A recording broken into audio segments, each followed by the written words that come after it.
Lamine Yamal anakuwa mchezaji wa pili kushinda na kutoa assist katika ligi ya mabingwa barani Ulaya Champions League, akivunja rekodi ya Embolo. Embolo alifanya tukio hilo akiwa na FC Basel ambayo iko Ufaransa.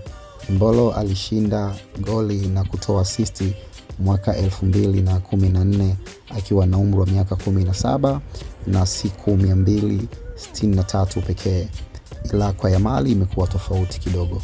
Yamal ametoa assist na kushinda goli akiwa na umri wa miaka 17 na siku 241 pekee. Kwa hiyo ni tofauti mkubwa hapo, kitu ambacho chokifanya Lamine Yamal kinashangaza kaka zake. Hadi sasa hivi Messi na Ronaldo kumtabiri kwamba mchezaji huyo atakuja kuwa ni mchezaji mwenye mafanikio makubwa endapo atabakia kwenye vilabu vikubwa barani Ulaya kama Barcelona, Real Madrid. Ndio mchezaji ambaye anatabiriwa kuwa na mafanikio makubwa baadaye. Lamine Yamal pia amevunja rekodi ya Messi na Ronaldo akiwa na umri mdogo. Messi akiwa na miaka 17 akichezea ndani ya Barcelona akitokea zake Argentina, alicheza mechi 9 na kushinda goli 1. Lionel Messi akiwa na umri wa miaka 17.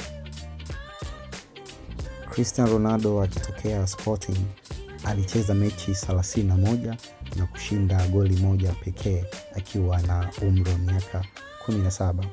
Utofauti wa Messi, Ronaldo na Yamal kwenye umri wa miaka 17 inathibitisha kwamba kizazi hichi cha Yamal ni kizazi hatari, kwa sababu Messi, Ronaldo kwenye umri huo hawakuweza kufanya hicho kitu. Ingawa Lamine Yamal wanamfananisha na Neymar kutokana na uzoefu wake, skills zake, jinsi anavyo dribble na kufanya makubwa katika vilabu vya Ulaya.